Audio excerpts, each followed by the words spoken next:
You know, I've talked about the gifts that black children have. Gifts second to none. We were given the best gifts in the world. We were the first people God ever even created. Teacher. All right. Yes, sir. We have minds that are second to none. Yet somehow we've been deceived into thinking that to use them is to be non-black. That means our consciousness has been created by someone else.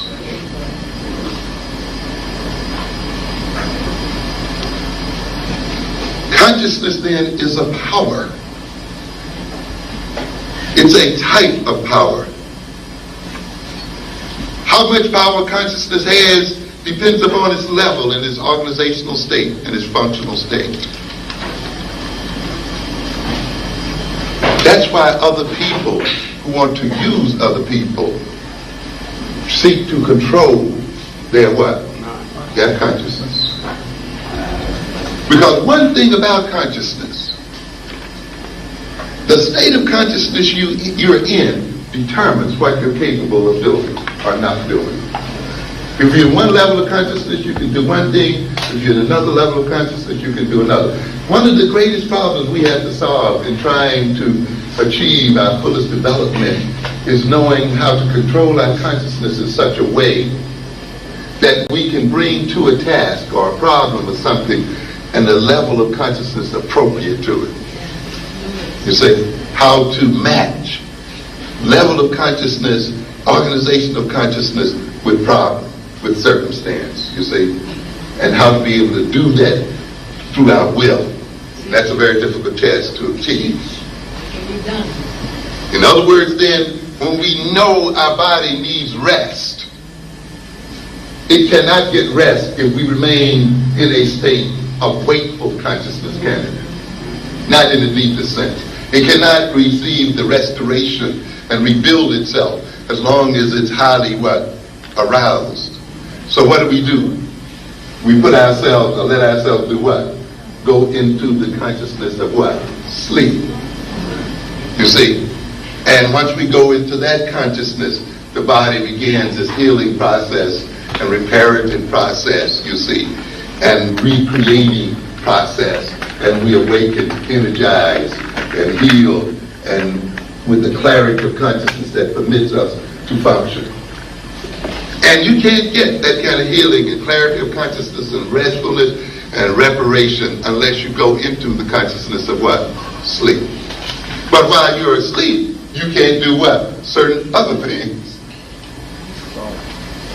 So there are things you can do when you're awake and alert and in that state of consciousness that you can't do when you're asleep. And there are things you can do when you're asleep that you can't do when you're in another state of consciousness. And there are many levels of consciousness, you see. And if we could recognize them and know what behaviors are related to them, we will be able to regulate our behavior in a very appropriate way by regulating the levels of consciousness related and correlated with those behaviors. And therefore, you see, consciousness enables us to achieve certain ends. It makes it possible for us to accomplish certain things. And when you are able to achieve certain ends and accomplish certain things, that means you're exercising power. Because power involves the ability to achieve certain ends against resistance. The ability to act in terms of one's own interests. Depending on the state of consciousness you're in, you will relate not only to yourself in a various sort of way, but you will relate to others in different sorts of ways. If you're in a state of consciousness that you call anger, your relationship to that same person when you were in love changes, doesn't it?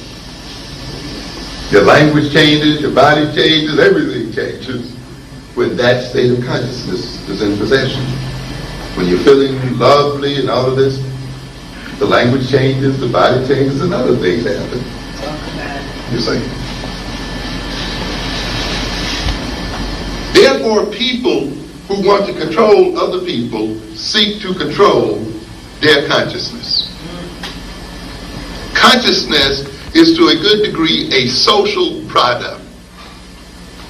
meaning that it is created as a result of the nature of the type of social interactions we have with other people to a good extent. And when you look then at the consciousness of black people in America and of African people in the world, the consciousness that we exhibit to a good degree at this point reflects the nature of the interaction we have with European people. And one of the major objectives of European people is to manipulate and control the consciousness of African people, and through their manipulation and control of the consciousness of African people, divert that power, which ordinarily would be the power of African consciousness, to their own use, and increase their prosperity and power thereby. The relationship then of the European man to the African man, to a good extent, is a relationship of Count Dracula to his victim. Trying to integrate and merge with their enemies is not going to solve our problems, and it is not going to happen. As a matter of fact, it is a fantasy that has kept us from taking care of business for far too long. The idea that we're going to one day be one with these people, that we're going to merge into invisibly with these white folks. Even if that were possible, we should question our motives for wanting to do so. Why would we want to merge with the world's greatest criminals and thieves, with the people who have the worst values and who have the worst values the world has ever known? It's amazing to hear some of your parents saying to our children, we want to be just like them. It is a joke. Power and consciousness. We're going to pursue African-centered consciousness, personality, and culture as instruments of power. Ultimately, this is what the whole struggle is about, one of power, not one of loving one another and all the things we hear. Largely, the problems we are confronted with today as African people in America flow from our powerlessness or our inappropriate use of power. We've been made to think that to even talk about and think about of power is sinful, that to pursue it is immoral and wrong. But one cannot exist without power. Without power, there's no life. A battery without power is dead. You need power to act, to behave in the world, to deal with the world. Consequently, we must interpret what we are about in terms of power. We have the power. Brothers and sisters, we have the possibilities. We just need to reorganize ourselves, reorganize our consciousness, our personality, and our culture, and see them as instruments of power and use them as instruments of power to transform our situation. Back to On the Shoulders of Giants. Happy Monday. I am Joseph Ward, and we are continuing our reading and review of Dr. Amos Wilson's African-Centered Consciousness versus the New World Order, Garveyism in the Age of Globalism. And we're on part 2, African-Centered Consciousness, Personality, and Culture as Instruments of Power, which starts on page 85. My reading picked up on page 86. The first paragraph, in the middle of the first paragraph of page 86, and I continued on to the second paragraph of page 87, which is titled Power and Consciousness. So today we are going to go into consciousness and how consciousness is used as a form of power to control. And as I just read, if you don't have power, then you will be dependent upon others who do have the power. And unfortunately, that is the situation that Black people in America that we find ourselves in. We are without power. And any power that we believe we do have is not true power. We have we are in proxy to power. So any idea of power that we do have, it's given to us by white supremacists. So that's the proxy power that we have. Because of the relationship to white supremacy, we have the idea of power, but in actuality, it's not real power because we don't control our lives. We don't control our communities, our well-beings, our societies, our structures. None of that. We don't control it. We are dependent upon those who do control it, i.e. white supremacy. So being able to change our consciousness, change how we see ourselves in relation to the world, as Dr. Amos Wilson talked about. What is the Black person's relationship to the world? What is the African person's relationship to the world? What is the Black person in America's relationship to America? And once we figure that out and realize that, we can see why we are in the position that we continue to be in. Our relationship to white supremacy is one of a laborer, one of a subordinate relationship, one of a slave relationship. And that consciousness has been passed down from generation to generation to generation. So it's changing our consciousness from a slave consciousness to a consciousness of an empowered, autonomous people, free people, liberated people, independent people, because we've literally put ourselves in that position, but we've changed our consciousness while we were changing our actual physical situation. So this is what we're getting into. So we're gonna dive deep. This was a good read. This is a good read by Dr. Amos Wilson. So page 88, second paragraph. Without human consciousness, there is no world. It is the presence of human consciousness that brings meaning into the world. Without consciousness, human beings in this world, in effect, there would be no world. We bring the world into being through our consciousness, and through our consciousness create the world we live in. Out of the totality of reality, our consciousness hews a world that fits itself. In other words, the kind of world you exist in reflects the kind of consciousness you have. Notice if you change your consciousness or change your values and orientation, you enter into a new world. You interact with different people you didn't even know existed in the world, social situations that you might not have even recognized until you entered into a new level of consciousness. You observe people, for instance, who become addicted to crack or other mind-altering substances. Now enter into a world enter into a whole world of social system that before they became addicted, they hardly noticed. They didn't know what it was all about. They picked up new friends, new relationships, entirely new ways of acting, altogether new purposes in life. They lost old friends, broke with old families. In other words, the addictive consciousness brought into the world a new foreground and put other things into the background. And this is true. We know when we come into new realms of knowing, new realms of consciousness, new realms of living, and new realms of being, the world around us can change. You go into a new social circle, you start meeting new people, new opportunities that didn't happen before, that you didn't know before, people you didn't know existed before, opportunities that you didn't know existed before. For you, going from poverty to wealth, total mind changes, total mindset changes. Let's put it in that mindset. To become wealthy, if you are poor, to become wealthy, your mind state has to change. The way you view yourself in the world, the way you view your relationship with money, the way you view how you can earn money has to change to become wealthy.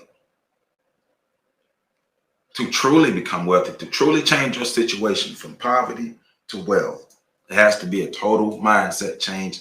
And in conjunction with your mindset changing, your actions and your habits and your lifestyle must change.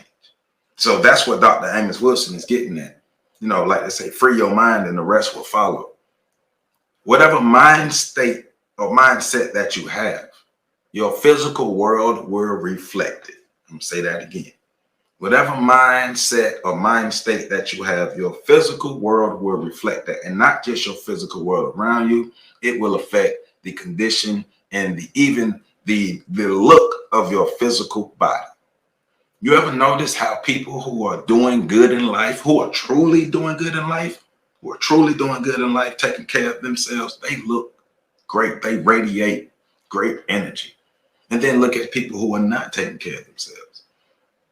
Look at people who don't think they're beautiful, people who don't think they have purpose, who don't believe they have purpose, people who just look down, people who look down on themselves. Look at how they carry themselves. Look at the physical appearance. Your mind state affects your physical world, affects the physical world around you and your physical body. Man's consciousness is a creative act, and the kind of consciousness one has will determine the kind of world one creates. Consequently, when we look at the world we live in, African people, we must recognize that to a great extent, it is a world of our own creation. It is a world generated by the kind of consciousness that we have permitted to be instilled in us as people. We talk about the white man as having power.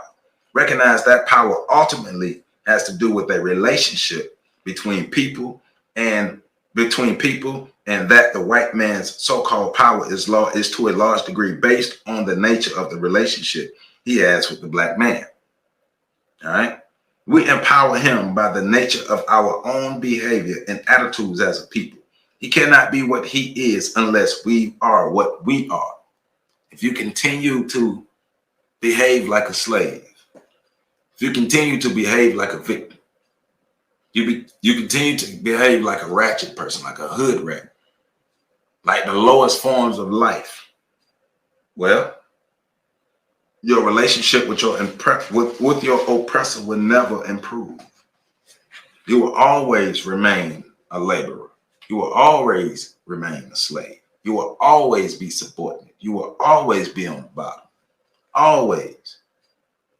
We have to see ourselves as better than what we are seeing ourselves as today. We continue to prop the white man up as being empowered over us, as giving him power over us. We do that to the white supremacists. Now, we've put ourselves in 2023. In reality, we've put ourselves in a position so destitute that the white supremacists don't even need us the way they used to need us. The labor of black people, as far as the relationship between black people being laborers and whites building wealth off of black labor, it's not as in demand, or it's not as needed today in 2023 as it was 20 years ago, 30 years ago, 50 years ago, 100 years ago. So we are going to put ourselves at a position to where we are going to be the useless class of people. And it's because of our slave and our victimized mindsets. We'll waste a lot of time trying to transform them when through transforming ourselves, they will be transformed automatically. The power is in our hands. When we stop letting people treat us like trash, they have no choice but to treat us different. You will treat me like a human being. You will treat us like a human being because we're treating ourselves like human beings. Look at the progress we're making. This has to be the mindset. Look at the progress we're making. Look at how we hold ourselves. Look at how we carry ourselves. Look at how we celebrate ourselves. Look at how we talk about ourselves. Look at how we relate to each other. It's all positive. It's all empowering. It's all designed to make us better. This is the mind state that we have to get to. No matter the conditions around us, I will find a way to become the greatest version of my black self.